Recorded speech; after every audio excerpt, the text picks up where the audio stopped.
늦은 밤 11시, 현관문이 열리는 소리가 마치 내 심장을 꽉 쥐는 듯 했다.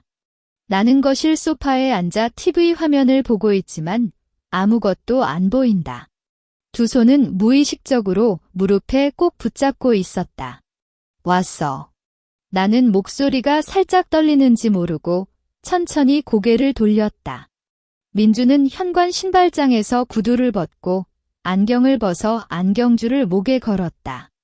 평소와 다를 바 없는 모습이었지만 오늘은 그 표정에 뭔가 가려진 게 있다는 느낌이 확실했다. 회식이 길어져서. 그의 목소리는 피곤한 듯 낮았고 코트를 벗는 손짓이 살짝 서툴렀다.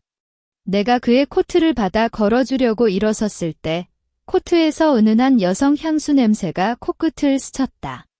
내 몸이 순간 얼어붙었다. 민주는 평소 향수를 쓰지 않았고 회식에 갔다고 해도 여성 직원들이 많다고 해도 이 정도로 뚜렷한 개인 향기는 절대 나지 않는 사람이었다. 오늘 회식 참석자 중에 여성이 많았어. 나는 가능한 태연하게 물었다.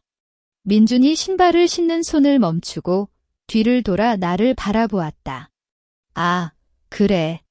새로 들어온 인턴들이 몇 명 있었어. 그는 가볍게 웃으며 대답했지만 그 미소는 눈에 닿지 않았다. 눈동자는 피해야 할 것처럼 나의 시선을 피했다. 이미 3개월째 이런 현상이 반복되고 있었다. 민주는 자주 회식이나 야근이라는 이유로 늦은 밤에 들어오고 핸드폰은 항상 화면을 잠그고 있으며 심지어 목욕할 때도 핸드폰을 안 떼고 간다. 예전에는 우리의 모든 계정을 함께 관리했고 핸드폰 비밀번호도 서로 알고 있었지만 3개월 전부터 그는 보안 문제라며 핸드폰 비밀번호를 바꿨다. 그때는 그의 말을 그대로 믿었다. 민준이 운영하는 중소기업이 최근 성장하면서 보안에 더 신경 쓴다고 생각했기 때문이다. 하지만 이번에 느낀 화장품 냄새는 나의 믿음에 금이 가는 첫 틈이었다. 목욕해? 나는 다시 태어난 척 물었다. 금방 할게. 민주는 핸드폰을 손에 쥐고 화장실로 갔다. 현관과 거실 사이 벽 너머로 물 흐르는 소리가 들렸지만 내 귀는 오직 핸드폰 화면이 켜지는 소리나 알림 소리를 기다리고 있었다. 10분 뒤 민준이 나왔다. 그는 타월로 머리를 닦고 침실로 곧장 갔다.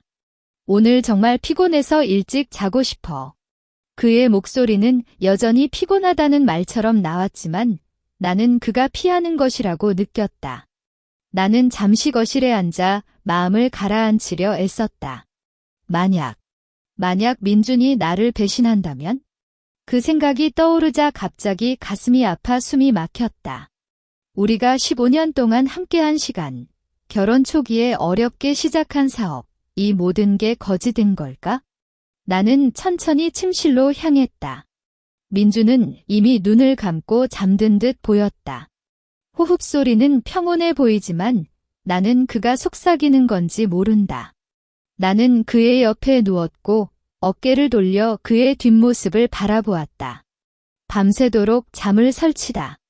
새벽 4시, 민준의 호흡이 깊어진 것을 느끼고 나는 조심스럽게 일어났다. 그의 핸드폰은 베드사이드 테이블에 놓여 있었다. 검은색 화면이 어두운 침실에서 살짝 빛났다. 나는 손이 떨리는 걸 참고 핸드폰을 살짝 만졌다. 화면이 켜졌고 비밀번호 입력창이 나왔다. 예전 비밀번호인 우리 결혼기념일을 입력했지만 틀렸습니다라는 문구가 떴다. 그 다음은 그의 생일, 나의 생일, 아이의 생일. 모두 틀렸다. 나는 실망감에 젖어 핸드폰을 제자리에 놓았다. 그때 갑자기 생각이 났다. 민주는 작년 사업자 등록증을 갱신할 때 관련 서류를 서랍장에 넣어뒀다고 말했었다. 그 서류들 속에 은행 계좌 정보가 없을까? 나는 조심스럽게 침실 문을 열고 거실로 갔다. 거실 옆에 있는 서랍장을 열었다. 민준의 사업 관련 서류, 세금 관련 서류들이 가득 들어 있었다. 나는 하나하나 뒤져보았다.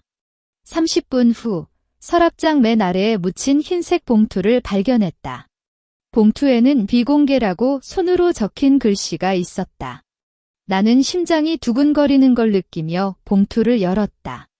안에는 여러 장의 은행 거래 내역서와 하나의 신용카드가 있었다. 하지만 그 계좌번호는 나와 함께 관리하는 공동 계좌도 민준의 개인 계좌도 아니었다. 완전히 새로운 계좌였다. 거래 내역서를 자세히 살펴보았다.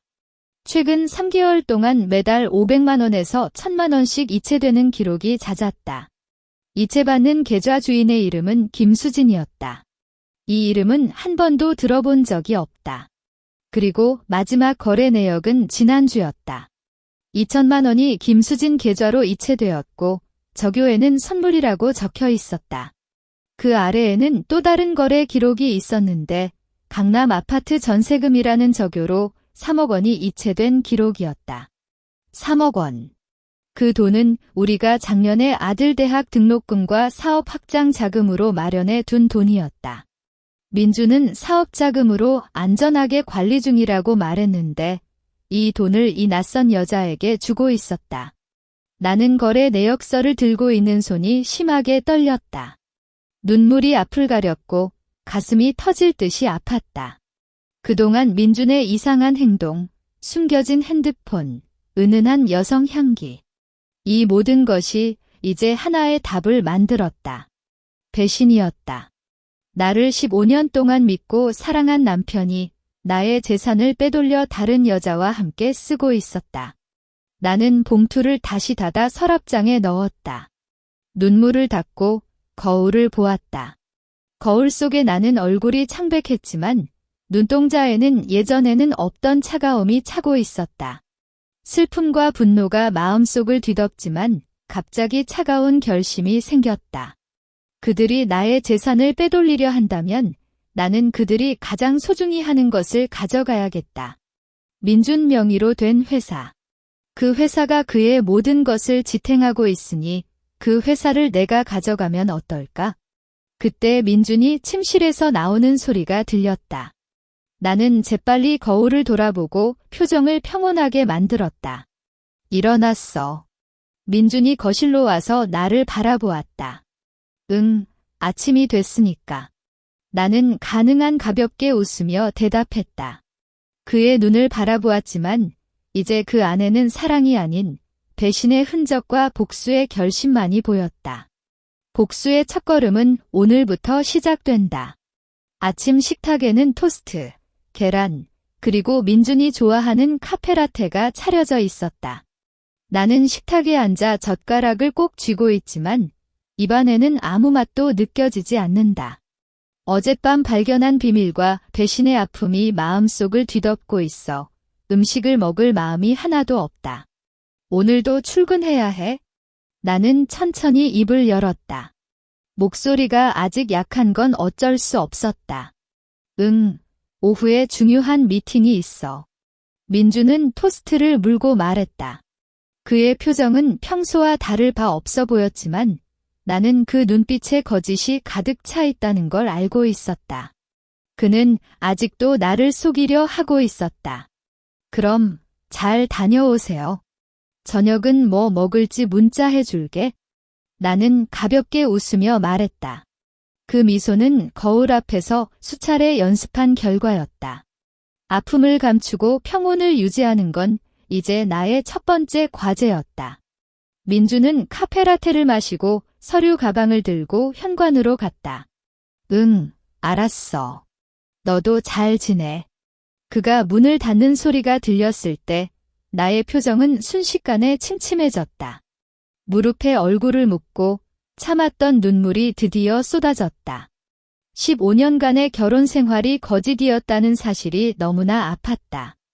우리가 함께 어렵게 시작한 사업, 아이를 키우며 나눴던 즐거움과 슬픔, 이 모든 게 지금은 배신의 증거로 보였다. 하지만 눈물은 금방 닦아냈다. 슬픔은 이제 쓸모없는 감정이었다. 복수를 위해서는 차가운 머리와 단단한 마음이 필요했다. 나는 식탁을 치우고 침실로 갔다. 민준의 서류 가방을 그가 입고 갔는지 확인했지만 아무것도 없었다. 그래, 그는 이제 나에게 아무것도 노출하지 않으려 했기 때문이다. 하지만 나는 그의 회사 정보를 얻어야 했다. 그의 회사가 어떻게 운영되고 재산이 어떻게 흐르는지 모른다면 복수 계획은 아무 의미가 없었다. 나는 거실 옆에 있는 서랍장을 다시 열었다. 어젯밤 발견한 비공개 봉투는 그대로 있었다. 나는 봉투를 꺼내어 거래 내역서를 다시 살펴보았다. 김수진이라는 여자에게 매달 이체되는 금액과 강남 아파트 전세금으로 이체된 3억 원. 이 돈들은 모두 우리의 공동 재산이자 민준 회사의 운영 자금 중 일부일 가능성이 높았다. 민준의 회사는 10년 전 우리가 함께 모은 적금으로 시작했다. 초기에는 인원이 5명도 되지 않았지만 점차 성장하여 지금은 20명이 넘는 직원을 둔 중소기업이 되었다. 나는 결혼 후 집안을 책임지며 사업에 직접 참여하지는 않았지만 민준이 매일 저녁 이야기하는 사업 내용을 통해 회사의 대략적인 구조는 알고 있었다. 영업부, 생산부, 관리부로 나뉘어 있었으며 영업부장인 박민식 씨는 민준과 학교 동창이자 오랜 친구로 회사 초창기부터 함께 해온 핵심 인물이었다. 재무관리는 외부 회계사에게 일부 맡기고 있었다. 이 정보만으로는 부족했다. 나는 회사의 정확한 재산 상태, 주요 고객 명단, 계약 관계, 그리고 민준이 직접 관리하는 계좌 정보까지 알아야 했다. 어떻게 해야 이 정보를 얻을 수 있을까? 나는 갑자기 생각이 났다. 민준은 회사에서 처리하지 못한 일부 문서를 가끔 집으로 가져와 작업했다. 그 문서들은 주로 거실 책상 서랍에 넣어두었다. 나는 책상 서랍을 열었다. 여러 개의 파일철이 들어 있었는데 대부분이 사업 제안서와 계약 초안이었다. 나는 하나씩 파일철을 펼쳐보았다. A기업과의 계약서, B공장 생산계획, 2024년 상반기 재무보고서 초안. 재무보고서 초안에는 회사의 매출액, 지출액, 그리고 주요 계좌번호 일부가 적혀 있었다. 나는 휴대폰으로 이 내용을 촬영했다. 하지만 이 보고서는 초안이기 때문에 정확한 금액과 세부 계좌 정보는 빠져 있었다. 그때 전화벨이 울렸다. 나는 깜짝 놀라 파일철을 급히 닫아 서랍에 넣었다. 발신자 표시에는 민준이라고 떴다. 여보세요? 나는 목소리를 가다듬어 전화를 받았다. 아, 너, 내 서류 가방 안에 있는 시고객 계약 최종안 있어? 어젯밤 집에서 작업하다가 잊어버린 모양이야? 민준의 목소리가 급해 보였다. 나는 심장이 쿵 뛰었다. 시고객은 민준 회사의 주요 고객 중 하나로 매년 대규모 계약을 체결한다. 그 계약서에는 중요한 금액과 조건이 적혀 있을 것이다. 잠깐만, 거실 책상 서랍에 있는 것 같아. 나는 태어난 척 말하며 책상 서랍을 다시 열었다. 파일철 사이에 하얀색 계약서가 보였다. 시고객 계약 최종안이라고 적힌 제목이 눈에 띄었다. 있어. 여기 있어? 다행이야. 나 지금 차로 돌아올게. 10분 안에 도착할 거야. 민준은 급히 말하고 전화를 끊었다. 나는 계약서를 손에 쥐고 심정을 가라앉히려 애썼다. 10분. 이 시간 동안 이 계약서의 내용을 모두 촬영해야 했다. 나는 재빨리 계약서를 펼쳐보았다. 총 15페이지에 걸친 계약서였다. 주요 계약 금액은 5억 원, 지불 조건, 배송 기간, 그리고 민준 회사의 계좌번호가 명확히 적혀 있었다. 나는 휴대폰 카메라를 켜고 페이지마다 빠르게 촬영했다. 손이 떨려서 사진이 흐릿해질까 봐 긴장했지만 최대한 안정시켜 촬영했다. 마지막 페이지를 촬영한 직후 현관문 앞에 차량이 멈추는 소리가 들렸다. 나는 계약서를 원래대로 접어 서랍에 넣고 천천히 현관으로 갔다. 민준이 문을 열고 들어왔다.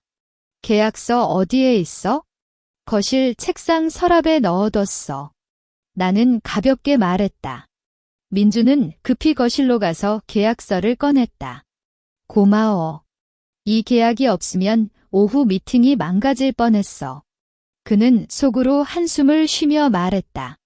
그때 그는 나의 표정을 살폈지만 아무런 의심도 하지 않았다.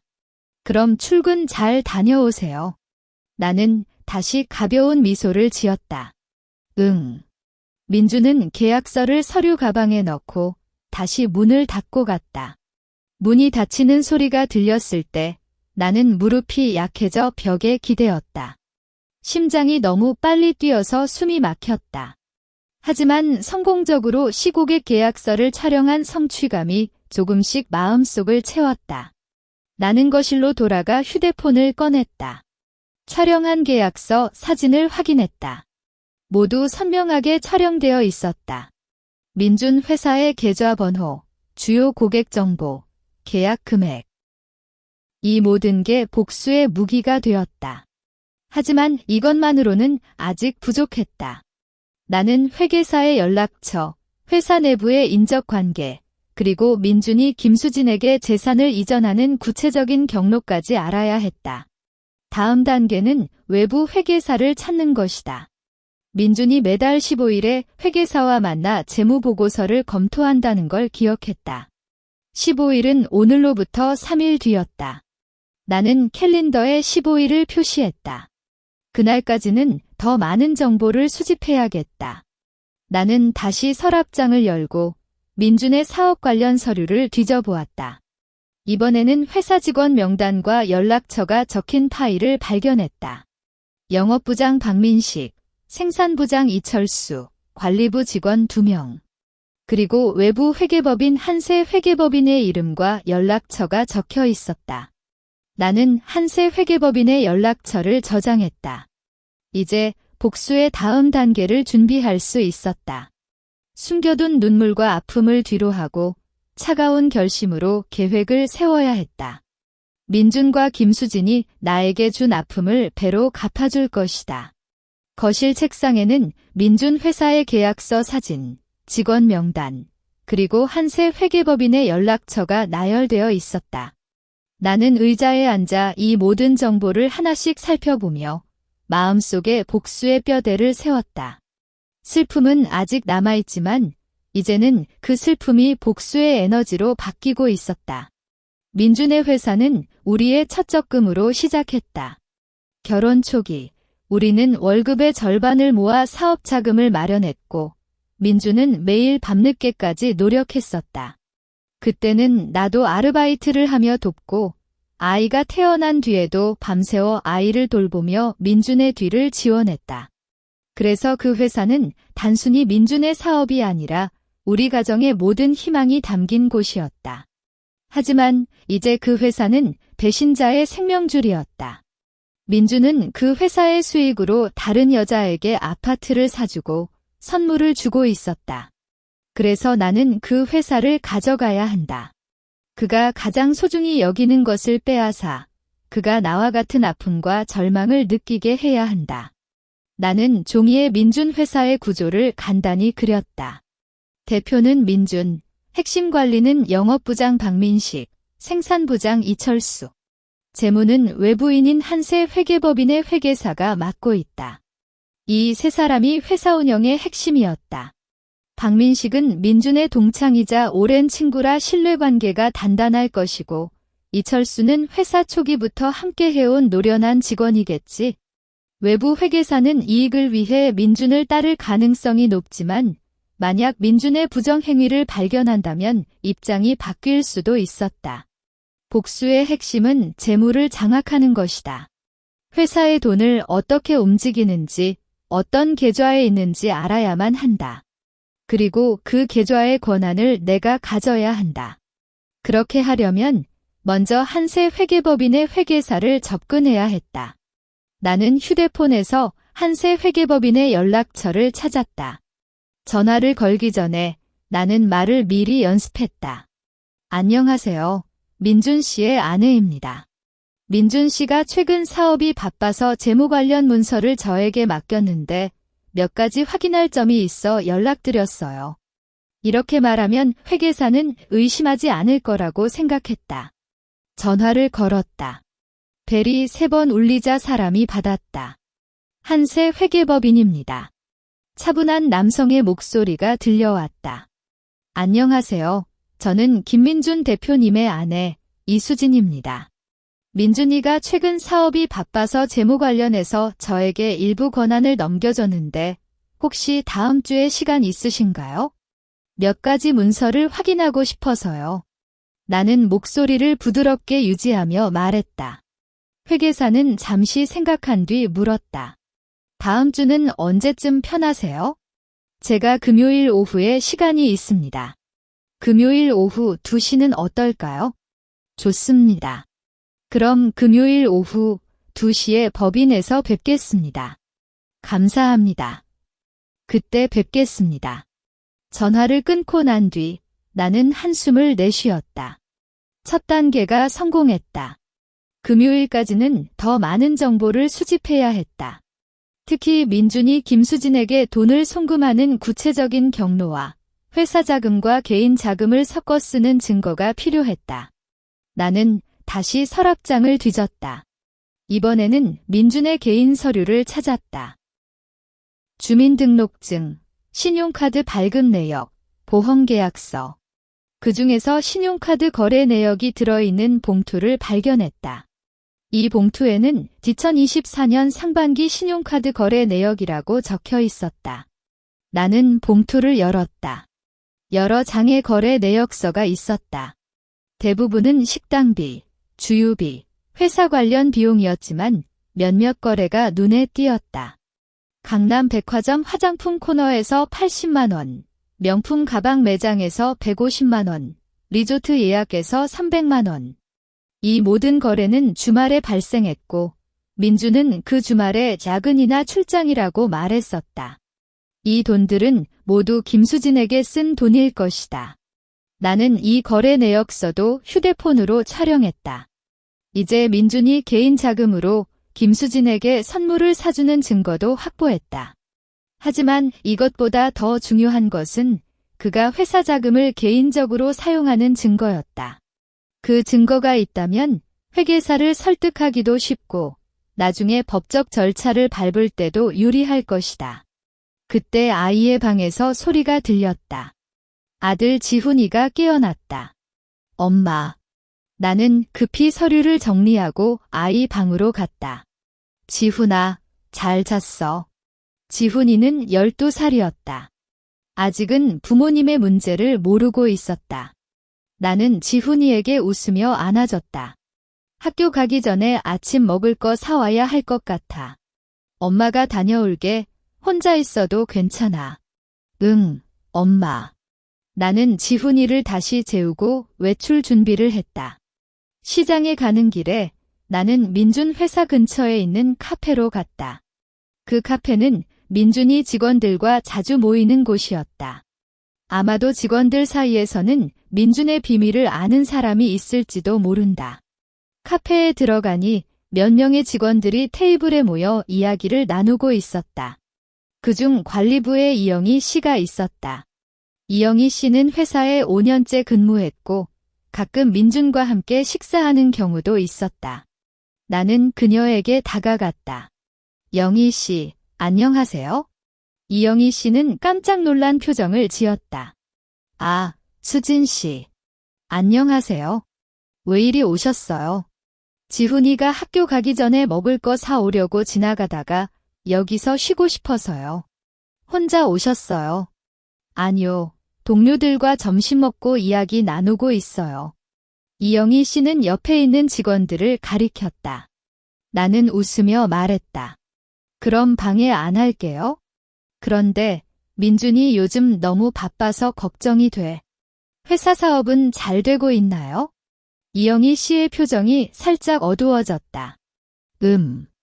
요즘은 좀 어렵다고 하네요. 시고객과의 계약은 성사됐지만 다른 고객들로부터 지불이 늦어지는 경우가 많아서 재무가 좀 긴장한다네요. 재무가 긴장하다. 그럼에도 민주는 김수진에게 큰 돈을 쓰고 있었다. 나는 속으로 냉소했다. 그래, 그럼 정말 애써야겠네. 민준이도 늦게까지 일하잖아. 네. 그런데 수진 씨, 민준 대표님 최근에 어떤 특별한 일이 있으신가요? 가끔은 급하게 돈이 필요하신 것 같아요. 이영희 씨는 작은 목소리로 물었다. 나는 심장이 떨렸다. 특별한 일. 모르겠어요. 왜 그렇게 물어? 아니, 그냥. 최근에 대표님께서 개인 계좌로 큰 금액을 이체하시는 걸 봤어요. 관리부에서 간접적으로 확인했어요. 이영희 씨는 눈치껏 주변을 살피며 말했다. 이것이 바로 나에게 필요한 정보였다. 민준이 회사 자금을 개인 계좌로 이체하고 그 돈을 김수진에게 주고 있었다. 그래, 몰랐어요. 아마도 사업 관련 일겠죠? 나는 표정을 평온하게 유지하며 말했다. 아마도 그럴 거예요. 이영희 씨는 불안해 보이는 표정을 감추려고 애썼다. 나는 이제 충분한 정보를 얻었다. 이영희 씨에게 인사를 건네고 카페를 나왔다.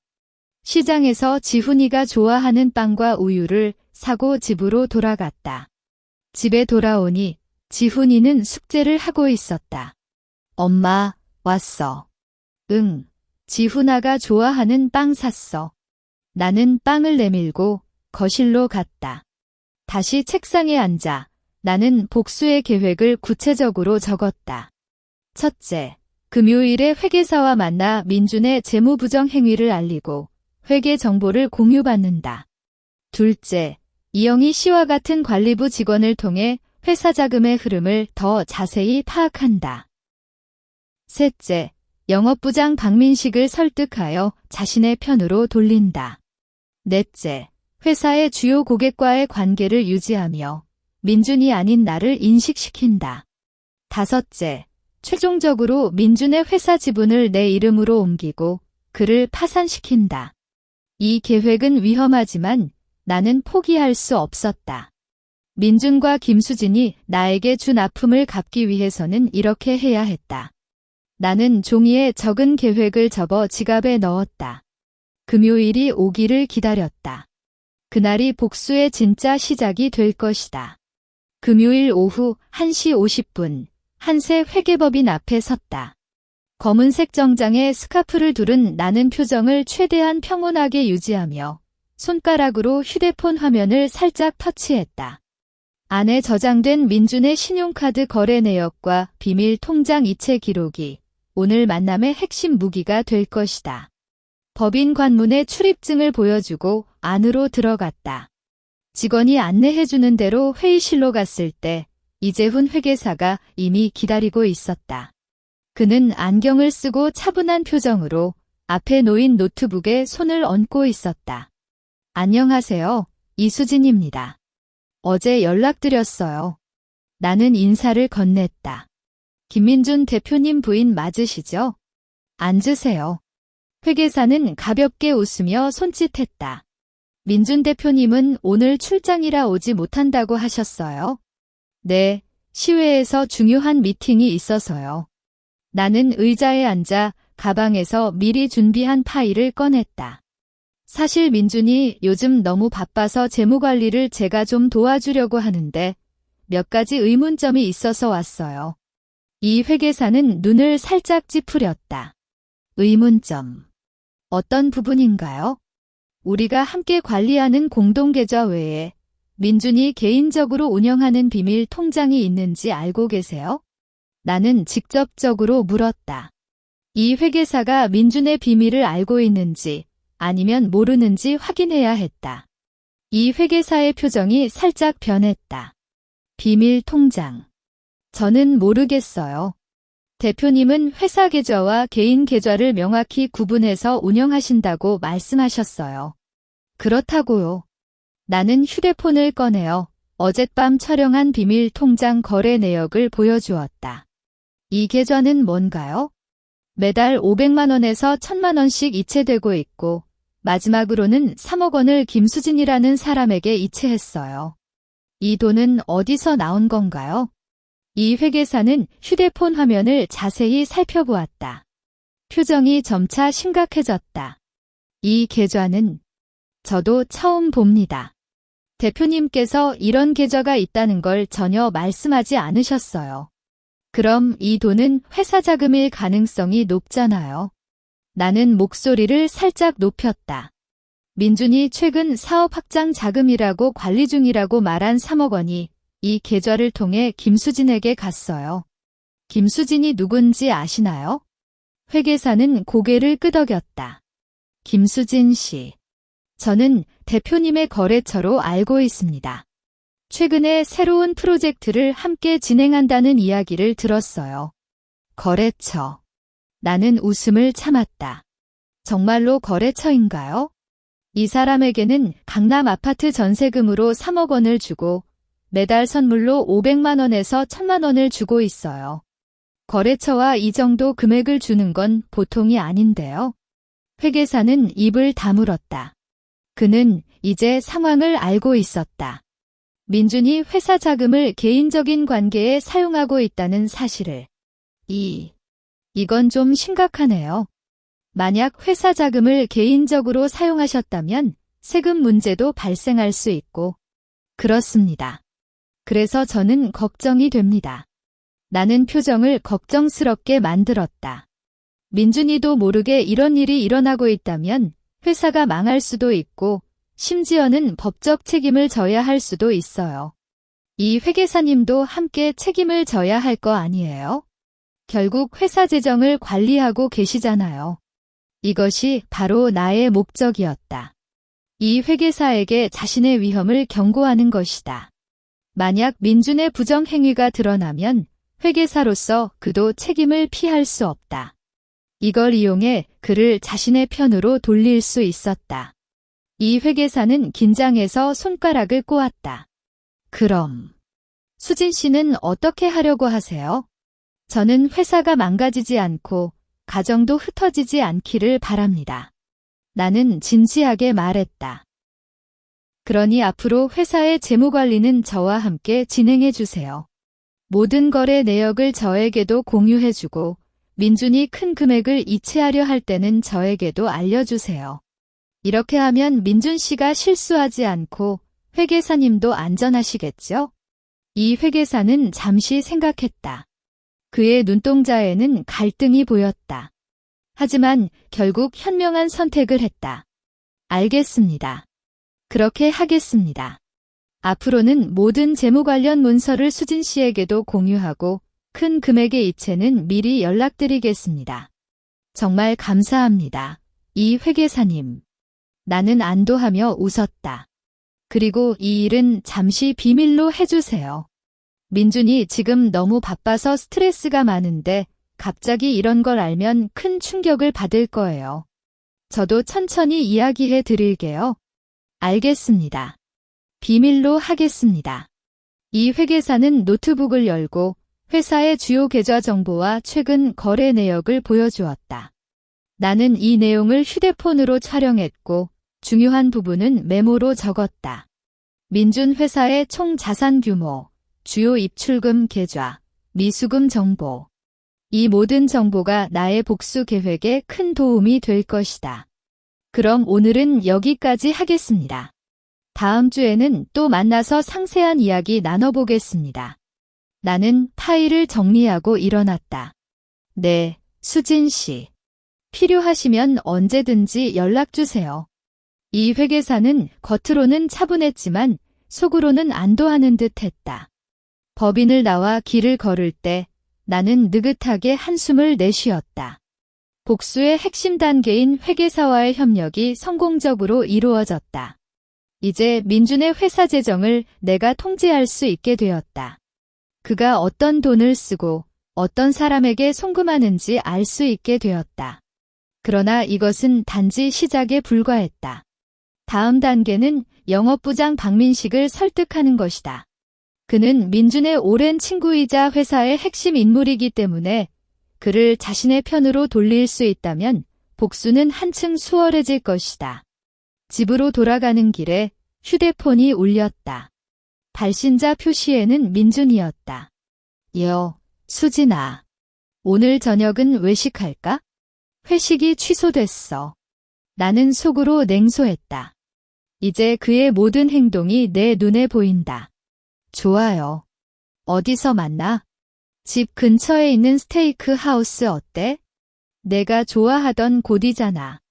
응, 그래요. 그럼 저녁 7시에 봐요. 전화를 끊은 뒤 나는 표정을 차갑게 만들었다.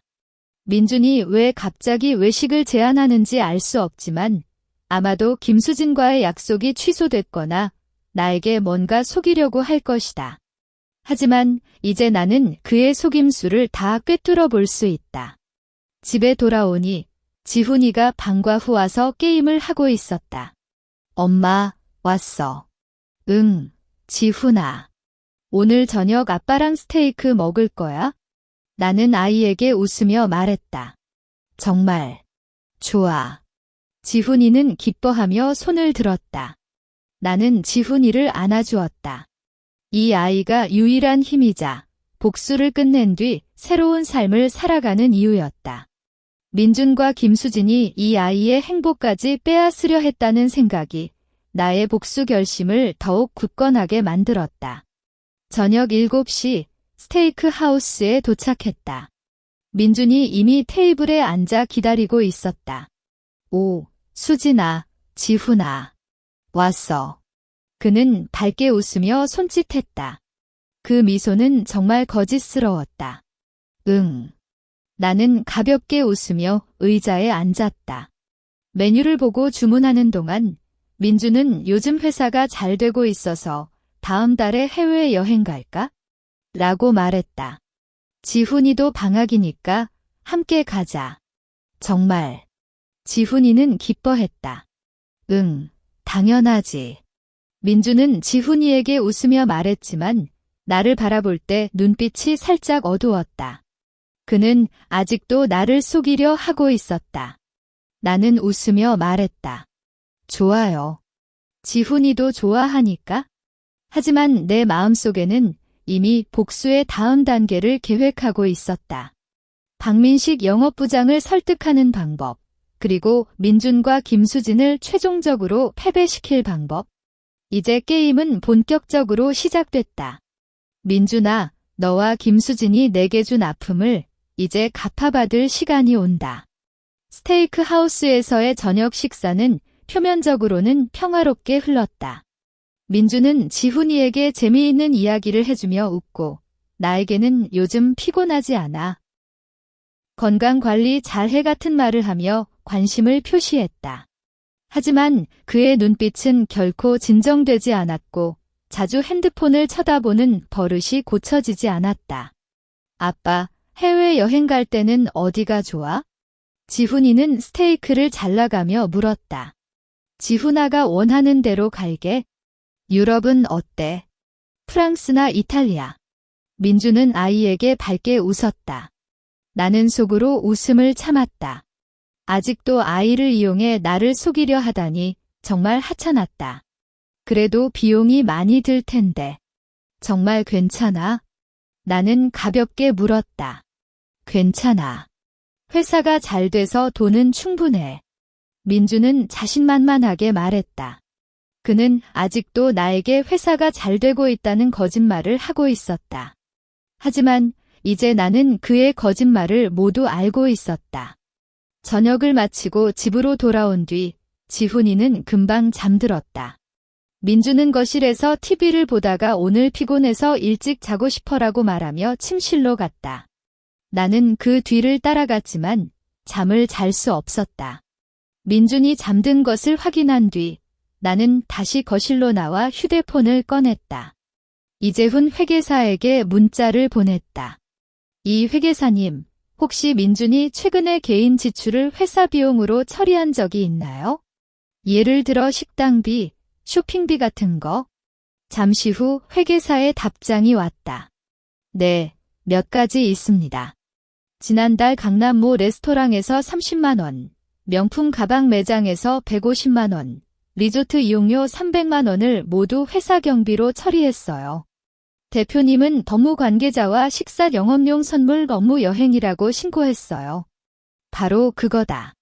민주는 김수진과 함께 지출한 비용을 모두 회사 경비로 처리하고 있었다. 이는 명백한 부정행위이자 세금 탈루에 해당한다. 나는 이 증거를 저장했다. 이것은 나중에 박민식 영업부장을 설득하는 데 중요한 역할을 할 것이다. 이틀 뒤 나는 민준 회사에 갔다.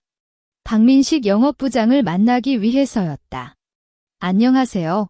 저는 김민준 대표님의 아내 이수진입니다. 박 부장님을 뵙고 싶어서 왔어요. 나는 대기실 직원에게 말했다. 아, 수진 씨. 박 부장님 지금 회의 중이신데 잠시만 기다려 주시겠어요? 네, 괜찮아요. 약 20분 후 박민식 영업부장이 대기실로 나왔다. 그는 중년 남성으로 넓은 어깨에 정장을 입고 있었다. 수진 씨, 왜 이리 왔어요? 민준이랑 함께 왔어? 아니요, 혼자 왔어요. 박 부장님과 좀 이야기 나누고 싶어서요. 시간 있으세요? 네, 당연히. 사무실로 오세요. 박 부장의 사무실은 창문이 넓어 시원했다. 책상에는 여러 개의 파일철과 컴퓨터가 놓여 있었다. 앉아주세요. 어떤 이야기인데요? 박 부장님, 민준이랑 오랜 친구이시고 회사도 함께 시작하셨어요. 나는 먼저 대화를 이끌었다. 그래. 학교 동창이자 10년째 함께 일하고 있어. 민준이도 힘들지만 수진 씨도 고생하셨어. 박 부장은 웃으며 말했다. 네. 그런데 최근에 민준이 회사 운영에 대해 좀 걱정이 돼요. 나는 진지하게 말했다. 이 회계사님을 통해 회사 재정을 살펴보니 이상한 점이 많이 보이더라고요. 박 부장의 표정이 살짝 변했다. 이상한 점. 어떤 점이요? 민준이가 개인 지출을 회사 경비로 처리하고 있어요. 지난달 강남 레스토랑에서 30만 원, 명품 가방 150만 원, 리조트 300만 원. 이런 거요. 모두 덤무 관계라고 신고했지만 실제로는 개인적인 지출이에요. 나는 휴대폰에 저장된 증거를 보여주었다. 박 부장은 휴대폰 화면을 자세히 살펴보았다. 표정이 점점 심각해졌다. 이게 진짜야? 민준이가 이런 짓을 해. 네. 그리고 그는 회사 자금 3억 원을 김수진이라는 여자에게 이체했어요. 이 사람은 거래처가 아니라 민준이의 내연녀예요. 나는 더욱 직접적으로 말했다. 박 부장은 충격받은 표정을 보였다. 내연녀. 그럴 리가 없어. 민준이는 가정에 아주 충실한 사람이라고 생각했는데 겉으로는 그렇게 보이지만 실상은 그렇지 않아요. 나는 눈시울을 붉혔다. 15년간의 결혼 생활이 거짓이었다는 사실이 너무 아파요. 하지만 저는 그냥 참을 수 없어요. 회사는 우리 함께 모은 돈으로 시작했고 많은 직원들이 의지하고 있어요. 민준이의 부정행위로 회사가 망가진다면 어떡하겠어요? 박 부장님도 오랜 시간 노력하셨잖아요. 이것이 바로 나의 설득 포인트였다. 박 부장은 민준의 친구이지만 동시에 회사의 핵심 인물로서 회사의 미래를 걱정했다. 민준의 부정행위가 회사를 망가뜨릴 수 있다는 점을 강조해야 했다. 박 부장은 긴장해서 잔디를 꼬았다. 그럼 수진 씨는 어떻게 하려고 하시나요? 저는 회사를 구하고 싶어요. 그리고 민준에게 배신의 대가를 물으려 합니다. 나는 단호하게 말했다. 이 회계사님은 이미 저와 협력하기로 했습니다. 앞으로 회사 재무는 저와 함께 관리할 거예요. 하지만 그 언론으로는 부족합니다. 박 부장님의 도움이 필요합니다. 영업부장으로서 회사의 주요 고객과 계약 관계를 관리하고 계시니 함께 하신다면 회사를 안정시키고 민준이의 부정행위를 막을 수 있어요. 박 부장은 잠시 생각했다. 그의 눈동자에는 갈등이 비쳤다. 친구인 민준을 배신할 것인지 아니면 회사와 자신의 미래를 위해 나와 협력할 것인지 결정해야 했다. 만약 저와 협력하신다면 저는 민준이를 대신해 회사의 실질적인 운영권을 가지겠습니다. 그리고 박 부장님은 현재의 위치를 유지하면서 더 더 많은 권한과 이익을 얻을 수 있어요. 반대로 만약 민준이의 부정행위가 드러나면 회사는 파산하고 박 부장님도 오랜 노력이 헛될 거예요. 나는 다시 위험을 경고했다. 박 부장은 깊은 한숨을 쉬었다. 알겠습니다. 수진 씨와 협력하겠습니다. 나는 안도하며 웃었다. 정말 감사합니다. 박 부장님. 이제 우리는 함께 회사를 구하고 민준에게 정의를 내릴 수 있게 됐어요. 하지만 이 일은 비밀로 해야 해요. 아직 직원들에게는 알리지 말고 천천히 진행해야 해. 박 부장은 조심스럽게 말했다. 알겠습니다. 저도 그렇게 생각해요. 나는 박 부장과 구체적인 계획을 나누었다. 그는 주요 고객과의 관계를 유지하고 민준이 회사에서 중요한 결정을 내리려 할 때는 미리 나에게 알려주기로 했다. 그리고 그는 민준이 김수진에게 더 많은 돈을 주려는 시도를 막는 역할도 맡았다. 회사를 나올 때 햇살이 눈부셨다. 복수의 중요한 단계인 박 부장과의 협력도 성공적으로 이루어졌다. 이제 민준은 회사에서 완전히 고립되었다. 회계사와 영업부장이 모두 나의 편이 되었고 그는 아무것도 모르고 있다. 이제 혼란을 조성할 시간이었다. 민준이 회사 재무가 혼란스러워지고 주요 고객과의 관계가 불안해지는 걸 느끼게 해야 한다. 그래야 그는 패닉에 빠져 나의 다음 행동을 방해할 수 없게 된다. 집으로 돌아가는 길에 이재훈 회계사에게 문자를 보냈다. 이 회계사님, 다음 주 재무제표에 의도적으로 오류를 발생시켜 주세요. 매출액을 20% 낮추고 미수금을 30% 높여주세요. 그리고 이 사실은 민준에게 먼저 알려주세요. 잠시 후 회계사의 답장이 왔다. 알겠습니다. 다음 주에 처리하겠습니다. 이제 모든 준비가 끝났다. 혼란의 씨앗을 뿌렸고 이제는 그 씨앗이 자라나 민준을 압도하게 만들 차례다. 민준아, 이제 너의 처절한 시간이 시작된다. 박민식 부장과의 협력이 성립된 뒤 나의 다음 타겟은 생산부장 이철수였다. 그는 회사 초창기부터 함께 해온 노련한 직원으로 생산 라인과 공급망을 총괄하며 실질적인 권한을 가지고 있었다. 만약 이철수도 자신의 편으로 돌릴 수 있다면 민준은 회사에서 아무런 발언권도 잃게 될 것이다. 이철수 부장을 만나기 위해 나는 박 부장님을 통해 회사에 다시 찾아갔다. 수진 씨, 이철수 씨는 평소 말이 적고 신중한 분이에요. 그에게는 직접적인 증거를 보여주는 게 가장 효과적일 거예요. 박 부장이 미리 조언해 주었다. 알겠습니다. 제가 준비한 증거로 충분히 설득할 수 있을 거예요. 나는 자신감을 표현했다. 생산부장실은 공장과 연결된 곳에 위치해 있었다. 문을 두드리자 안에서 들어오세요라는 굵은 남성의 목소리가 들려왔다. 이철수 부장은 안경을 쓰고 작업장 현황을 모니터로 보고 있었다. 안녕하세요. 저는 김민준 대표님의 아내 이수진입니다. 잠시 시간 내주실 수 있나요? 이철수 부장은 깜짝 놀란 표정을 지었다. 아, 수진 씨. 네, 앉으세요. 무슨 일로 찾아오셨나요? 그의 목소리는 굵었지만 표정은 온화했다. 이 부장님, 회사에 10년째 함께 해주셔서 정말 감사합니다. 나는 먼저 인사를 전했다. 민준이도 이 부장님을 아주 신뢰하고 있잖아요. 그런데 최근 민준이의 행동 때문에 회사가 위태로워지고 있다는 걸 모르시나요? 이철수 부장의 눈썹이 찌푸려졌다. 위태로워진다고? 무슨 말씀이세요? 생산 라인은 잘 돌아가고 있고 주문도 꾸준히 들어오는데? 그렇습니다. 표면적으로는 그렇지만 재무 상태가 심각해졌습니다. 나는 휴대폰을 꺼내어 민준이 김수진에게 송금한 3억 원 기록과 개인 지출을 회사 경비로 처리한 증거를 보여주었다. 민준이 회사 자금 3억 원을 내연녀에게 아파트 전세금으로 줬고 매달 선물 비용까지 회사에서 지불하고 있어요. 이제 회사 계좌에 현금이 거의 남아있지 않아요. 이철수 부장은 휴대폰 화면을 자세히 살펴보았다.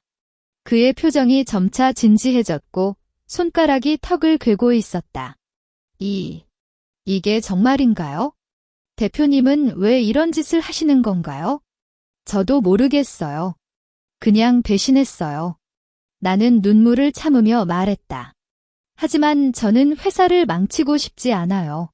이 부장님과 다른 직원들도 오랜 시간 노력하셨어요. 민준이의 개인적인 욕심 때문에 모든 게 헛될 순 없잖아요. 그럼 수진 씨는 어떻게 하려고 하시나요? 저는 이제 회사의 실질적인 운영권을 가지고 재무를 정리하려고 해요. 이 회계사님과 박 부장님은 이미 저와 협력하기로 했어요. 이 부장님도 함께 해주시면 회사를 구할 수 있고 직원들의 일자리도 보장할 수 있어요. 반대로 민준이를 방치한다면 곧 회사는 파산하고 모든 사람이 실직하게 됩니다. 이철수 부장은 잠시 침묵했다. 그는 생산 라인을 통해 들어오는 주문과 직원들의 얼굴을 떠올렸을 것이다. 알겠습니다. 저는 수진 씨와 협력하겠습니다. 그의 목소리는 결연했다. 대표님의 행동이 직원들의 미래를 위협한다면 저는 그를 따를 수 없어요. 정말 감사합니다. 이 부장님. 나는 안도하며 웃었다. 이제 우리는 생산, 영업, 재무를 모두 장악했어요. 민준이가 아무리 노력해도 회사를 통제할 수 없게 됐어요. 이철수 부장은 고개를 끄덕였다. 앞으로 생산 관련 모든 일은 수진 씨에게 먼저 보고하겠습니다.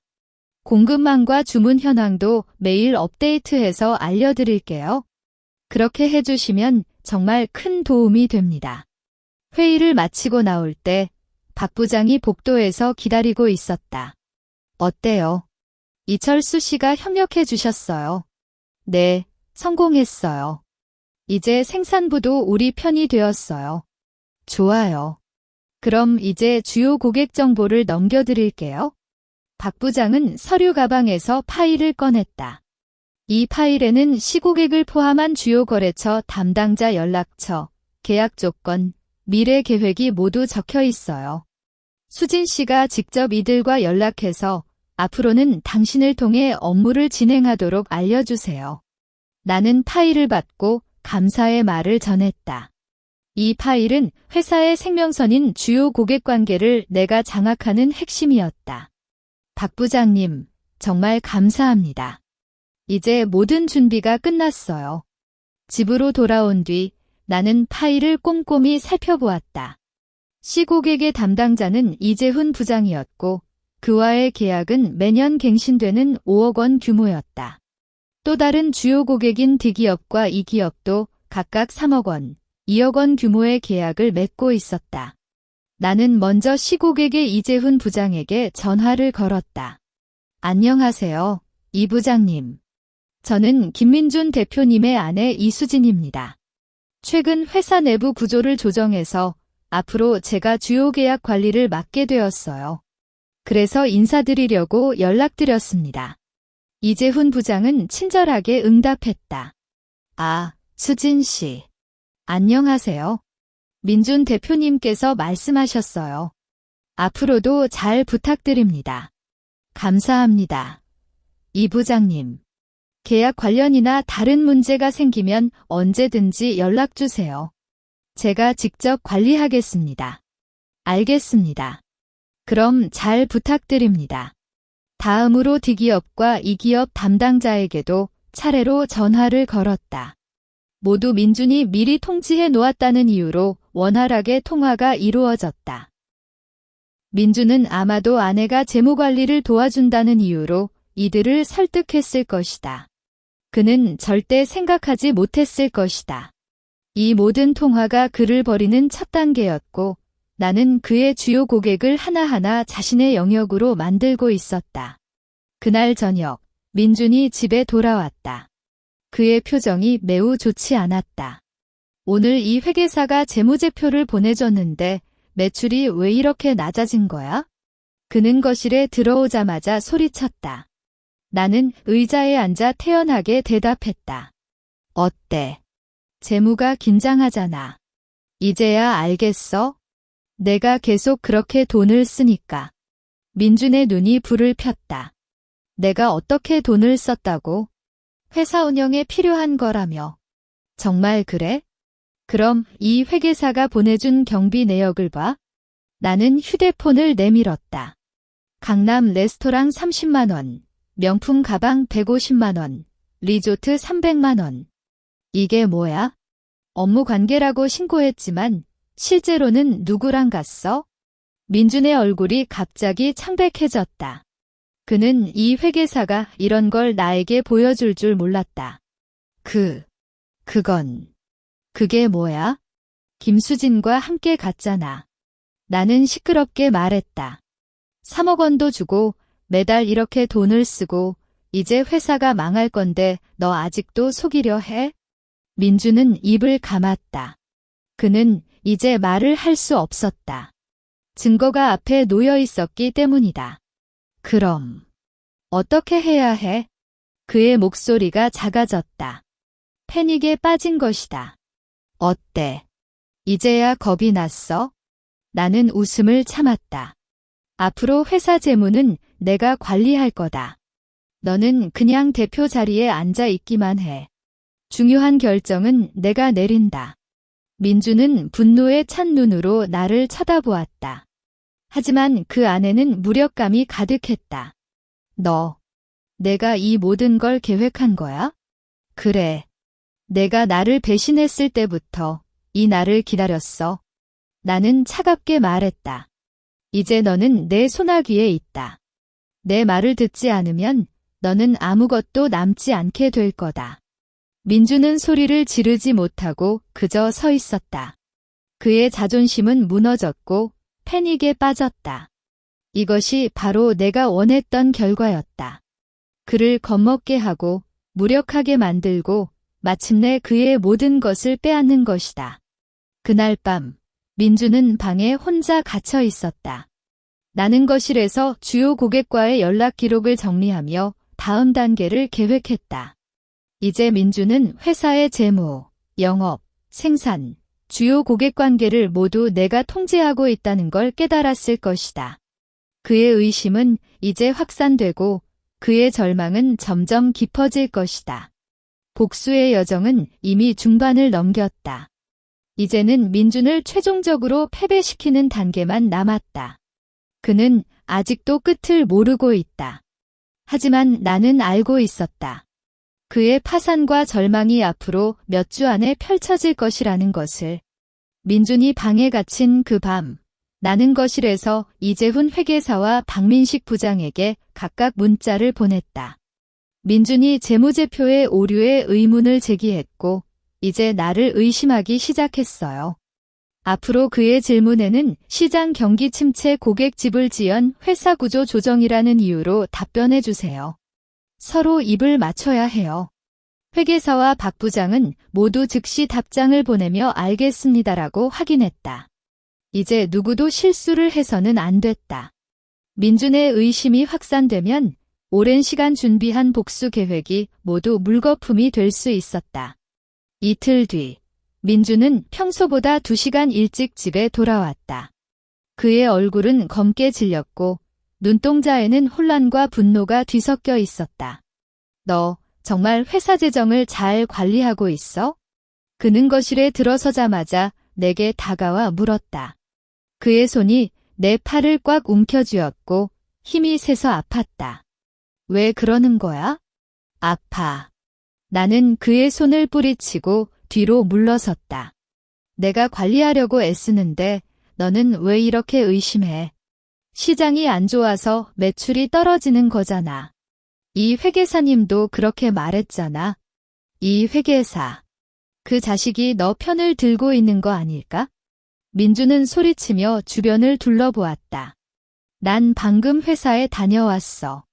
직원들한테 물어봤는데 아무도 모른다고. 내가 갑자기 주요 계약 관리를 맡았다는 거 아무도 모른다고. 나는 심장이 쿵 뛰었다. 하지만 표정은 변하지 않았다. 회사 구조 조정을 아직 공식적으로 발표하지 않았어. 너도 알잖아. 이런 일은 천천히 진행해야 직원들이 혼란을 안 느끼잖아. 그래서 박 부장, 이 부장님만 알고 있어. 나중에 공식적으로 알릴 거야. 박민식. 그 녀석도 너를 믿고 있다고? 민주는 의심스러운 표정을 지었다. 그는 오랜 친구인 박 부장이 내 편이 될 거라고는 생각하지 못했다. 왜 안 믿어? 회사가 망가지면 그들도 일자리가 없어지지. 시장이 안 좋은데 너는 아직도 개인적인 일에만 신경 쓰고 있어. 그래서 그들도 나를 믿고 함께 노력하려고 해. 나는 목소리를 굳혀 말했다. 이때는 약해지면 안 됐다. 민주는 입을 다물었다. 그는 직원들의 입장에서 생각해보니 나의 말이 일리가 있었다. 하지만 그의 의심은 아직 사라지지 않았다.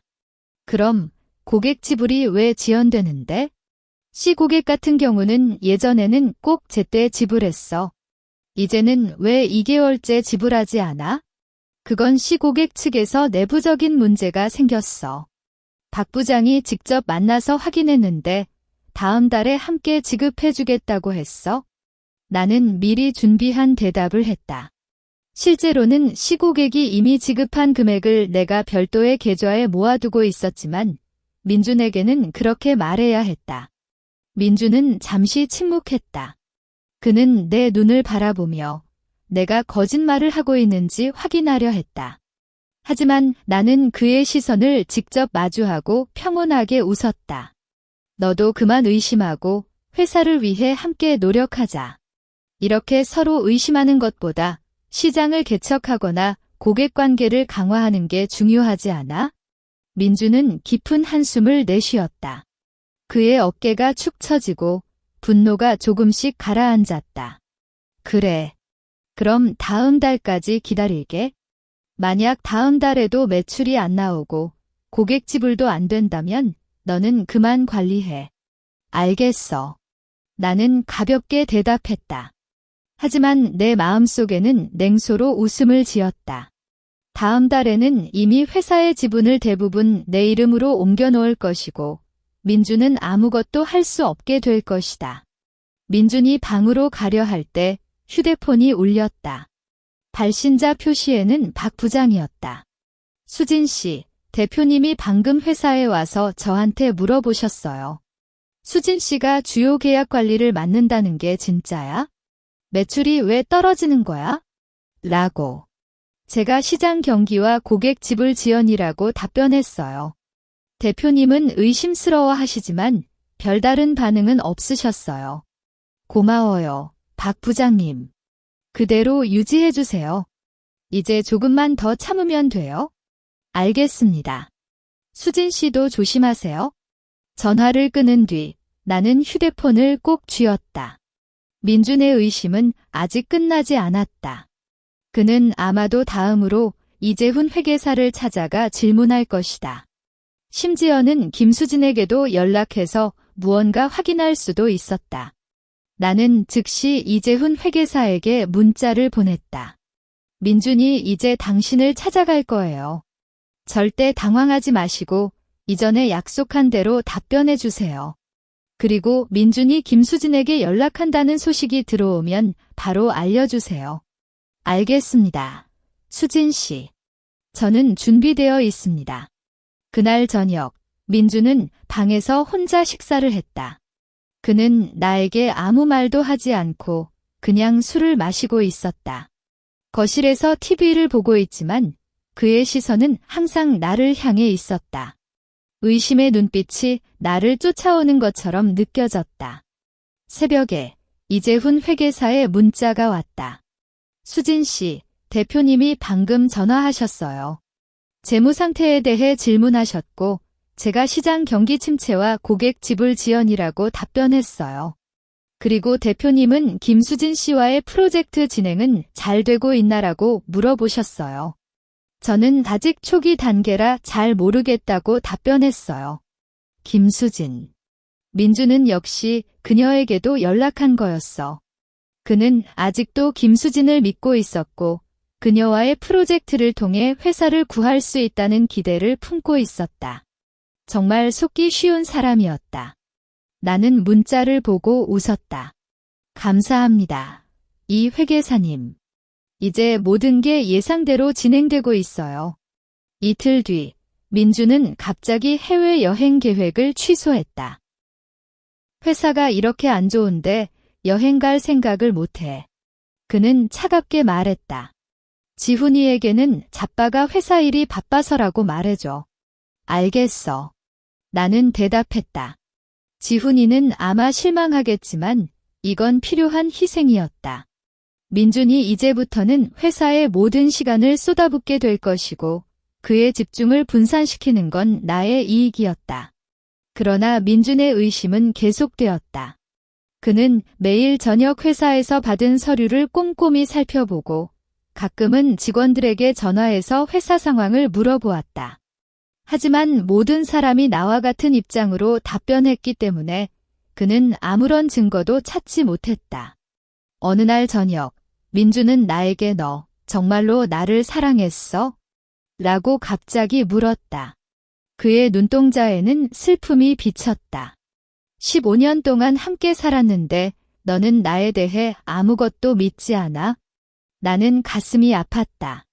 예전에는 그 질문에 당연이라고 외치며 안아주었지만 이제는 그럴 수 없었다. 사랑했어. 하지만 내가 나를 배신했어. 그 순간부터 모든 게 바뀌었어. 나는 차갑게 말했다. 민주는 입을 다물었다. 그는 이제 아무 말도 할 수 없었다. 배신의 죄책감이 그를 압도하고 있었다. 미안해. 그는 작은 목소리로 말했다. 이제 미안해 해도 늦어. 나는 일어나 거실을 나갔다. 그의 뒤를 보며 속으로 생각했다. 민준아, 이제는 너의 의심과 죄책감이 너를 서서히 죽일 것이다. 그리고 곧 너는 아무것도 남지 않게 될 거야. 이제 복수의 최종 단계를 준비할 시간이었다. 민준이 회사에 더욱 집중하는 동안 나는 미리 준비한 법적 문서를 통해 회사 지분을 내 이름으로 옮기기 시작했다. 이재훈 회계사와 변호사를 통해 진행하고 있으며 모든 과정은 비밀리에 이루어지고 있었다. 민준의 의심은 아직 이어지고 있지만 그의 무력감은 점점 깊어지고 있었다. 그는 회사를 통제하려 하지만 모든 권력이 이미 내게 넘어왔기 때문에 아무것도 할 수 없다. 이것이 바로 배신자에게 내리는 최고의 벌이다. 민준의 의심이 깊어질수록 나의 계획은 더욱 속도를 내갔다. 이재훈 회계사와 변호사를 통해 미리 준비한 회사 지분 양도 계약서는 서랍장 가장 깊은 곳에 숨겨져 있었다. 이 문서는 민준이 회사 지분 75%를 나에게 양도한다는 내용으로 변호사가 완벽한 법적 효력을 갖도록 작성했다. 이제 필요한 건 단 하나, 민준이 이 문서에 서명하는 순간이었다. 그 순간이 오기까지 나는 회사를 더욱 깊은 위기에 빠뜨렸다. 이재훈 회계사와 협력하여 모든 입금을 별도로 개설한 계좌에 모으고 민준에게는 고객 지불 지연이라고 속였다. 동시에 박민식 부장을 통해 주요 공급업체에게 김시적으로 지불 연기를 요청했고 이는 모두 민준의 지시라고 속였다. 공급업체들은 오랜 거래 관계 때문에 일단 수락했지만 불안감은 점차 커지고 있었다. 어느 날 아침, 민준이 막 깨어나자마자 거실로 달려왔다. 그의 얼굴은 창백했고 눈동자는 혼란으로 가득 차 있었다. 너 보고 봤어? 공급업체에서 통보 왔어. 이번 달 안에 미납금 2억 원을 내지 않으면 공급을 중단한다고. 그는 서류를 들고 내게 던졌다. 나는 서류를 살펴보며 태연하게 말했다. 그래, 그렇게 심각한가? 심각해. 이제 공급이 끊기면 생산 라인이 멈춰. 회사가 완전히 망가지는 거 아직 모르겠어? 민주는 소리치며 얼굴을 붉히고 있었다. 그는 이제 패닉 상태였다. 그럼 어떡해? 회사 계좌에는 현금이 거의 없잖아. 나는 속으로 웃으며 말했다. 이 회계사님도 그렇게 말했어. 고객 지불이 지연되고 있어서 현재는 긴급 자금을 마련하기 어렵다고. 긴급 자금. 긴급 자금을 어디서 마련해? 민주는 허우적거렸다. 그는 주변 친구들에게 빌릴 생각을 했지만 최근 회사 사정이 좋지 않다는 걸 알고 있어서 누가 돈을 빌려줄지 몰랐다. 나한테 물어볼래? 나는 갑자기 말했다. 나한테는 우리 공동 재산으로 모은 저축금 1억 5천만 원이 있어. 하지만 이 돈은 지훈이 대학 등록금과 응급 비용으로 마련해 둔 거야. 이걸 회사에 쓴다면? 수진아. 민준이 갑자기 내 손을 꽉 잡았다. 그의 눈에는 희망이 빛났다. 이 돈으로라도 공급을 유지해야 해. 회사가 살아있어야 나중에 돈을 번다고.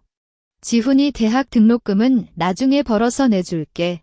지금은 회사를 구해줘. 나는 그의 손을 뿌리치고 뒤로 물러섰다. 하지만 이 돈을 그냥 회사에 넣어주면 내가 다시 김수진에게 쓸 수도 있어. 나는 그래도 불안해. 아니, 절대로 안 해. 이제는 회사만 생각할게. 그녀와는 끝냈어. 민주는 속삭이듯 말했다. 그는 이제 어떤 거짓말이라도 해서 내 돈을 얻고 싶어 했다. 정말. 나는 의심스러운 표정을 지었다. 그럼 증거를 보여줘. 내가 김수진과 끝냈다는 증거. 민주는 당황했다. 증거. 어떤 증거를? 이 계약서에 서명해. 나는 서랍장에서 미리 준비한 지분양도 계약서를 꺼냈다. 이 문서는 내가 회사 지분 75%를 나에게 양도한다는 내용이야. 이렇게 되면 회사는 실질적으로 내가 운영하게 되고 내 돈을 투입하는 것도 안심이 된다. 나는 회사를 잘 관리해서 다시 살려낼게. 그리고 지훈이 대학 등록금도 챙겨줄게. 민주는 계약서를 보고 얼굴이 갑자기 창백해졌다. 이건 뭐야? 이걸 미리 준비해둔 거야? 그래. 회사가 이렇게 안 좋아지면 이렇게 해야만 지훈이와 나를 보호할 수 있잖아. 나는 단호하게 말했다. 내가 이 계약서에 서명하면 나는 지금 당장 1억 5천만 원을 회사 계좌에 입금할게. 공급업체에 지불해서 생산 라인을 유지할 수 있게 해줄게. 하지만 서명하지 않으면 나도 어쩔 수 없어. 내 돈을 함부로 쓰고 싶지 않아. 민주는 계약서를 바라보며 손이 떨렸다. 그는 이제 선택의 기로에 섰다.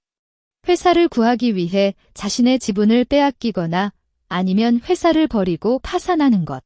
시간이 없어, 민준아. 공급업체는 오후 3시까지 답변을 원해. 나는 시계를 가리켰다. 어떻게 할 거야? 민주는 깊은 한숨을 내쉬었다. 그의 눈을 감았다가 다시 떴을 때는 결연한 표정이었다. 알았다. 서명할게. 그는 펜을 들었다. 하지만 너는 약속을 지켜. 회사를 잘 관리해서 나중에 지훈이 대학 등록금도 챙겨주고. 그럼 당연하지. 나는 웃었다. 나는 지훈이를 위해서도 회사를 잘 운영할게. 민주는 펜을 움직여 자신의 서명을 했다. 그의 서명은 떨리고 불안정했지만 이제는 돌이킬 수 없었다. 나는 계약서를 받고 심장이 두근거리는 걸 느꼈다. 성공했다. 민준의 회사는 이제 나의 것이다. 이제 계약서를 보관할게.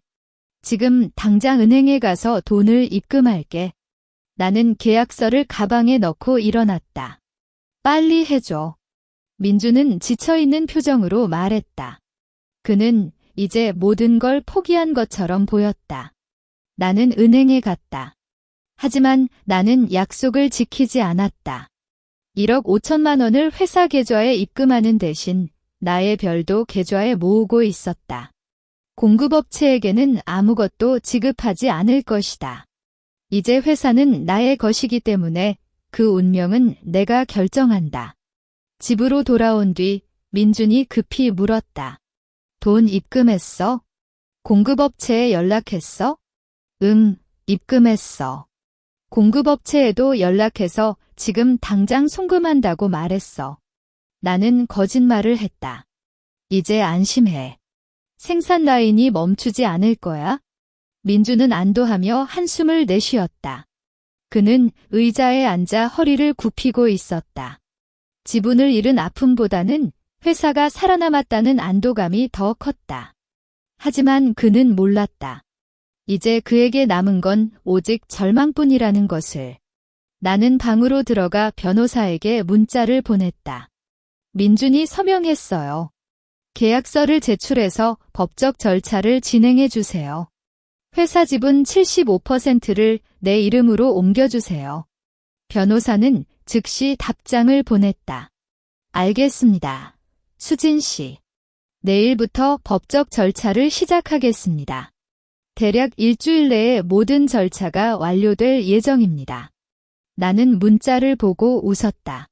이제 모든 것이 끝나가고 있었다. 민주는 아직도 자신이 회사를 구했다는 착각에 빠져 있지만 일주일 뒤 그는 모든 것을 잃었다는 사실을 알게 될 것이다. 저녁에 민주는 기분이 좋아진 듯 오늘 저녁 뭐 먹을까? 라고 물었다. 그는 나의 약속을 믿고 있었고 회사가 다시 잘 될 것이라고 기대하고 있었다. 그냥 집에서 밥해 먹자. 지훈이도 집에 있잖아. 나는 가볍게 말했다. 내 마음속에는 이미 다음 단계를 계획하고 있었다. 공급업체가 공급을 중단하고 직원들에게 월급을 지불하지 못하게 되면 민주는 완전히 패닉에 빠질 것이다. 그리고 그때 나는 모든 사실을 밝힐 것이다. 이제 최종 결단을 내렸다. 민준이 배신한 대가를 치르는 날이 점점 가까워지고 있었다. 그는 아직도 끝을 모르고 있지만 곧 그의 세상은 무너질 것이다. 아침 햇살이 침실 창문을 비추었을 때 민주는 일찍 일어났다. 그는 나에게 공급업체에 돈 입금됐어? 오늘 아침 연락해서 확인해야 해라고 긴장하며 말했다. 그의 눈동자에는 기대와 불안이 뒤섞여 있었다. 아직 안 됐어. 은행 처리 시간이 걸린다고 하더라. 오후쯤 되면 입금될 거야. 나는 침대에 누워 태연하게 거짓말을 했다.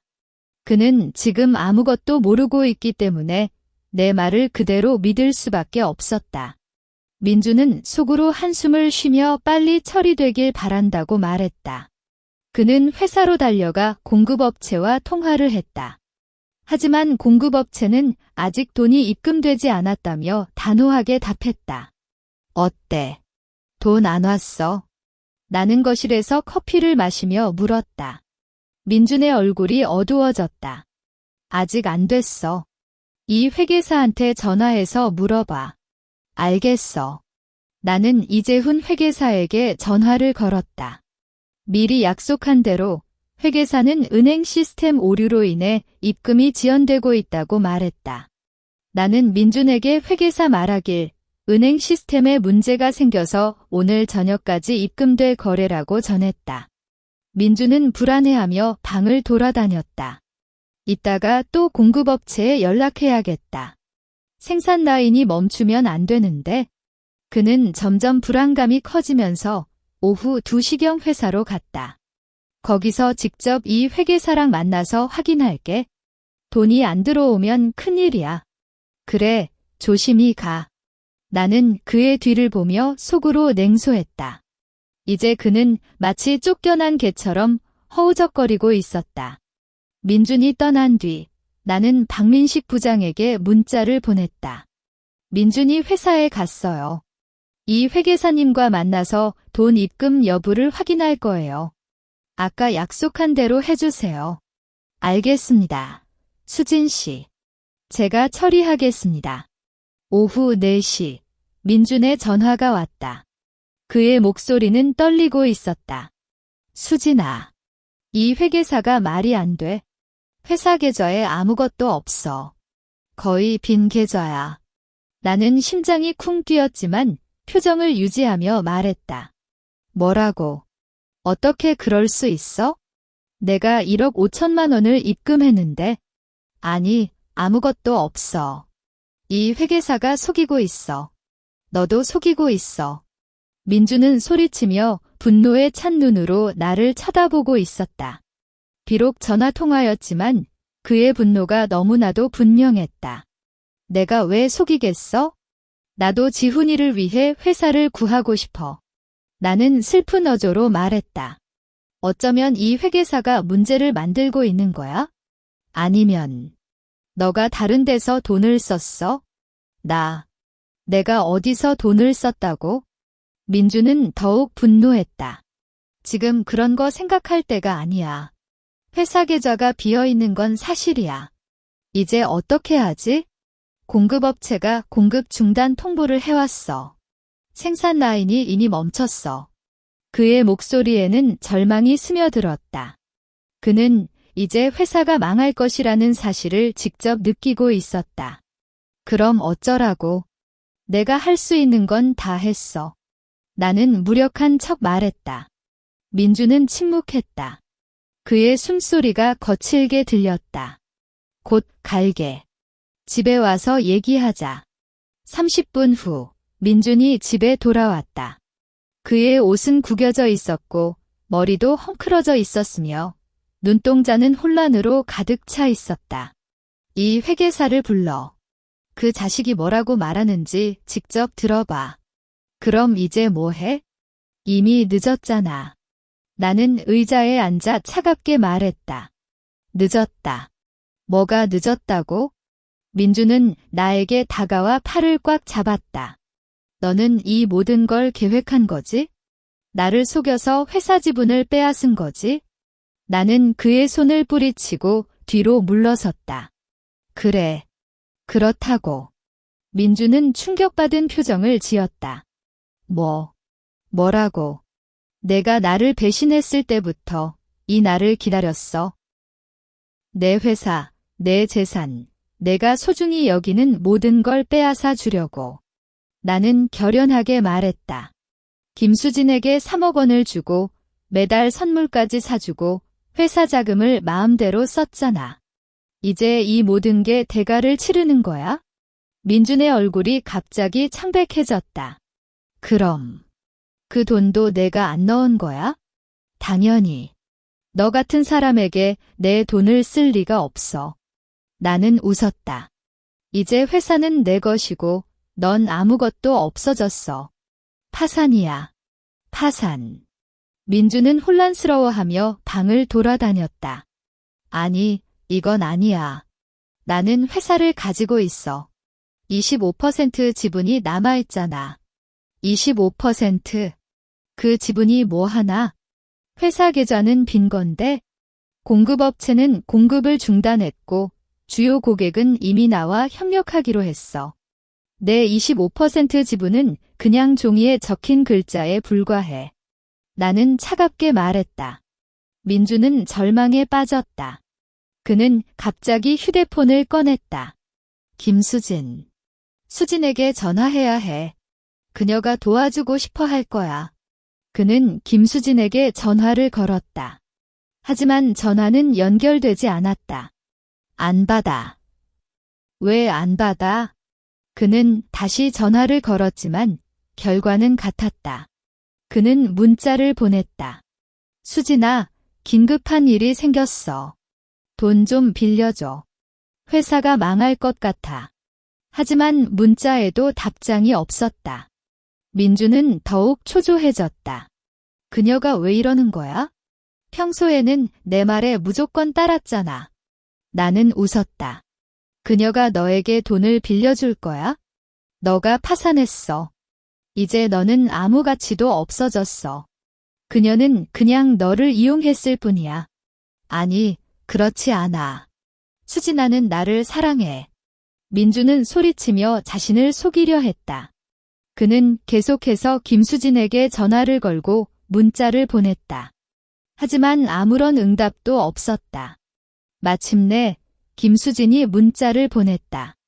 이제 그만 연락해. 너랑 끝났어. 돈도 없고 회사도 망했어. 더 이상 너에게 필요 없어. 민주는 그 문자를 보고 눈을 크게 뜨고 있었다. 끝났어. 더 이상 필요 없어. 그는 속삭이듯 말했다. 그의 세계는 이제 완전히 무너져 내렸다. 그는 휴대폰을 바닥에 내던졌다. 아. 절규하는 소리가 거실을 가득 채웠다. 그는 벽에 몸을 기대고 슬픔과 분노와 절망으로 눈물을 쏟아냈다. 이제 알겠어. 내가 나에게 준 고통이 뭔지. 나는 그의 뒤에 서서 차갑게 말했다. 15년간의 결혼 생활, 함께 모은 재산, 이 모든 걸 너는 쉽게 버렸어. 이제 이게 내 대가야. 민주는 고개를 돌려 나를 바라보았다. 그의 눈에는 혐오감이 가득 차 있었다. 너는 악마야? 내가 악마라고? 너랑 김수진이 악마지? 나는 웃었다. 이제 너는 아무것도 없어졌어. 회사도, 돈도, 사랑도. 그냥 혼자 남았어. 민주는 다시 벽에 몸을 기대고 울었다. 그의 울음소리는 처절했지만 나는 아무런 동정심도 느끼지 못했다. 이것이 바로 배신자에게 내려야 할 정의였다. 나는 거실을 나가고 방으로 들어갔다. 지훈이가 숙제를 하고 있었다. 엄마, 아빠 왜 그렇게 울었다고? 아빠가 회사에서 힘든 일이 생겼어. 나는 아이에게 부드럽게 말했다. 하지만 괜찮아. 엄마가 다 처리할게. 지훈이는 고개를 끄덕였다. 그는 아직도 부모님의 문제를 모르고 있었다. 나는 창문을 열고 바깥을 보았다. 햇살이 따뜻했지만 내 마음속은 차갑다. 복수는 이제 거의 끝났다. 하지만 아직 마지막 단계가 남아 있었다. 민준에게 최종적인 마무리를 짓는 단계. 민준은 거실에서 오랫동안 울었다. 그의 절망적인 모습을 보며 나는 속으로 생각했다. 민준아, 이제 모든 게 끝났어. 내가 나에게 준 아픔을 다 갚았어. 이제 너는 그냥 혼자 남아 자신의 죄를 참회해야 해. 민준이 거실에서 하염없이 울고 있을 때 변호사의 전화가 왔다. 수진 씨, 법적 절차가 모두 완료되었습니다. 김민준 대표님의 75% 지분 양도가 공식적으로 등록되었고 이제 회사는 시의 이름으로 운영될 수 있습니다. 감사합니다. 변호사님. 나는 차분하게 말했다. 이 소식이 마치 긴 여정을 마친 신호처럼 느껴졌다. 민주는 나의 통화를 듣고 울음을 멈췄다. 그의 눈에는 혐오와 절망이 뒤섞여 있었다. 이게 진짜야? 너 정말 회사를 가져간 거야? 그래. 이제 이 회사는 내 거야. 나는 휴대폰을 끊고 말했다. 변호사님도 말했듯 법적으로 완벽하게 처리됐어.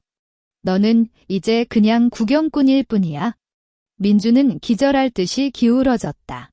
나는 어떻게 살아야 해? 회사도 없고 돈도 없고. 그건 내 문제야. 나는 차갑게 말했다. 내가 나를 배신하고 김수진과 함께 내 재산을 빼돌렸을 때 이런 결과를 생각하지 못했어? 그는 아무 말도 하지 못했다. 그의 입술은 떨리고 있었지만 어떤 말도 꺼낼 수 없었다. 그는 이제 자신이 만든 참혹한 현실을 직접 마주하고 있었다. 다음 날 나는 회사에 갔다. 박민식 부장과 이철수 부장, 그리고 이재훈 회계사가 이미 기다리고 있었다. 수진 씨, 안녕하세요. 법적 절차가 잘 끝났어요. 박 부장이 물었다. 네, 다 끝났어요. 이제 회사는 정식으로 제가 운영하게 됩니다. 나는 회의실 의자에 앉았다. 먼저 공급업체 문제를 해결해야 해요. 내 개인 계좌에서 2억 원을 출금해서 미납금을 모두 지불하겠습니다. 생산 라인을 다시 가동시켜야 해요. 알겠습니다. 지금 당장 처리하겠습니다. 이 회계사가 말했다. 그리고 민준이가 개인적으로 김수진에게 준 3억 원과 매달 지출한 비용은 모두 회사 자금이었기 때문에 법적으로 돌려받을 수 있어요. 변호사가 함께 왔으며 이야기를 이어갔다. 이 부분에 대해서는 추후 법적 조치를 취하겠습니다. 그렇게 해주세요. 나는 분명히 말했다. 이 돈은 원래 우리 가정과 회사의 자산이었기 때문에 반드시 돌려받아야 했다. 그 후 한 달 동안 나는 회사 운영에 온전히 매진하고 있었다. 박 부장과 이 부장의 도움으로 주요 고객 관계를 안정시키고 생산 라인을 정상화했으며 재무 상태도 점차 개선되었다. 직원들은 나의 리더십을 인정했고 회사 분위기도 긍정적으로 변화했다. 지훈이는 한 번도 부모님의 문제에 대해 직접 물어보지 않았다. 하지만 그는 아빠가 집에 오지 않는다는 점, 엄마가 매일 바빠진다는 점을 눈치챘을 것이다. 어느 저녁, 나는 지훈이에게 이야기를 나눴다. 지훈아, 엄마에게 이야기해 줄게. 나는 아이의 옆에 누웠다. 아빠와 엄마는 이제 헤어지려고 해? 아빠가 엄마를 배신했어? 그래서 이제 각자 살아가는 거야? 지훈이는 잠시 침묵했다. 엄마, 아빠는 왜 그랬어? 아빠가 잘못했어. 하지만 지훈아는 걱정하지 마. 엄마가 회사를 잘 운영해서 지훈아를 잘 키워줄게. 그리고 아빠도 언젠가는 자신의 잘못을 깨닫고 후회할 거야. 나는 아이를 안아주었다. 지훈이는 내 품에 안겨 말했다. 엄마, 괜찮아. 나는 엄마랑 함께 있으면 돼. 그의 말이 내 마음을 따뜻하게 만들었다. 이 아이가 바로 나의 힘이자 앞으로 나아가는 이유였다. 2달 뒤, 민준이 나를 찾아왔다. 그는 예전에 비해 훨씬 허약해 보였고 옷도 구겨져 있었다. 수진아, 제발 좀 도와줘. 아무 데서도 일을 구할 수 없고 돈도 없어. 지훈이도 보고 싶어. 나는 카페에서 그를 만났다. 민준아, 너는 지금 이런 말을 하기 전에 내가 한 일을 생각해봐. 나는 후회해. 정말로 후회해. 너를, 지훈이를, 회사를 모두 잃어버렸어. 그의 눈에는 눈물이 고였다. 김수진도 날 버렸고 친구들도 모두 날 피해 다닌다. 이제 아무것도 없어. 이 모든 건 내 스스로 만든 거야? 나는 차갑게 말했다. 하지만 지훈이는 내 아들이야. 지훈이를 보고 싶다면 정기적으로 만나줄 수는 있어? 하지만 우리 사이에는 돌아갈 수 없어. 그래. 그래도 고마워. 민주는 눈물을 닦았다. 이후 민주는 지훈이를 정기적으로 만나고 있었다. 하지만 그는 회사와 재산을 모두 잃었기 때문에 지훈이에게 아무것도 해줄 수 없었다. 그는 아마도 이제서야 자신의 잘못을 진정으로 깨달았을 것이다. 반년 후 회사는 이전보다 더 발전한 모습을 보였다. 매출은 30% 증가했고 새로운 고객도 확보했으며 직원들도 안정적으로 일하고 있었다. 나는 CEO로서 회사를 이끌고 있으며 자신의 능력을 인정받고 있었다. 어느 날 저녁, 나는 지훈이와 함께 해변에 갔다. 바람이 부는 대로 걸으며 지훈이는 엄마, 이제 행복해? 라고 물었다. 응, 지훈이가 있기에 행복해. 나는 웃으며 말했다. 그리고 엄마는 지금 자신이 하고 싶은 일을 하고 있잖아. 회사도 잘 되고 지훈이도 건강하게 자라고 있잖아. 해변이 붉게 물들었을 때 나는 과거를 돌아보았다. 15년간의 결혼 생활, 배신의 아픔, 복수의 여정. 이 모든 것이 지금의 나를 만들었다. 나는 한때 슬픔과 분노에 잠겨 있었지만 결국은 스스로를 구원하고 새로운 삶을 찾았다. 민준과 김수진은 각각 자신의 잘못에 대한 대가를 치르고 있었다. 김수진은 민준에게 받은 돈을 모두 돌려주고 법적 처벌을 받았으며 민준은 가난과 절망 속에서 살아가고 있었다. 나는 이제 과거의 아픔을 뒤로하고 앞으로의 삶에 집중하고 있었다. 회사를 이끌며 자신의 꿈을 펼치고 지훈이를 키워주는 것이 나의 최대 목표였다. 배신은 나를 아프게 했지만 동시에 나를 더 강하고 독립적인 여성으로 만들었다. 해질녘의 바람이 나의 머리카락을 스치고 지훈이의 웃음소리가 들려왔다. 이것이 바로 진정한 행복이었다. 과거의 상처는 아직 남아있지만 이제는 그 상처가 나를 더욱 성숙하게 만들어주는 힘이 되고 있었다. 새로운 시작이 펼쳐졌다. 나는 이제 아무도 속일 수 없는 자신만의 삶을 살아갈 것이다. 이야기 끝.